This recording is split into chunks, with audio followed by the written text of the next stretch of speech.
Bulletin details చూస్తే breaking news చూస్తున్నాం. సార్వత్రిక ఎన్నికల మూడో విడత పోలింగ్ ఈ రోజు ఉదయం 7 గంటల నుంచి ప్రశాంతంగా కొనసాగుతోంది. ఎండ వేడిమికి భయపడి చాలా మంది ఓటర్లు ఉదయాన్నే పోలింగ్ కేంద్రాలకు బారులు తీరుతున్నారు. 11 రాష్ట్రాలు కేంద్రపాలిత ప్రాంతాల్లోని 93 స్థానాలకు ఓటింగ్ జరుగుతోంది. ఇప్పటికే ప్రధానమంత్రి నరేంద్ర మోదీ సహా పలువురు ప్రముఖులు తమ ఓటు హక్కును వినియోగించుకున్నారు.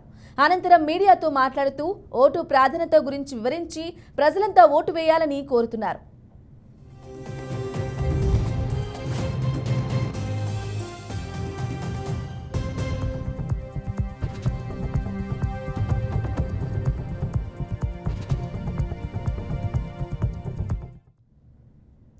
గుజరాత్ గాంధీనగర్ లోక్సభ స్థానం పరిధిలోని నిషాన్ పబ్లిక్ స్కూల్లో ప్రధాని నరేంద్ర మోదీ తన ఓటు హక్కును వినియోగించుకున్నారు. పోలింగ్ బూత్ నుంచి బయటకు వచ్చాక తాను తన ఓటు హక్కును వినియోగించుకున్నట్లు చేతివేలికి ఉన్న సిరా చుక్కను చూపించారు. కేంద్ర హోంమంత్రి అమిత్ షా కుటుంబ సమేతంగా వెళ్లి ఓటు వేశారు.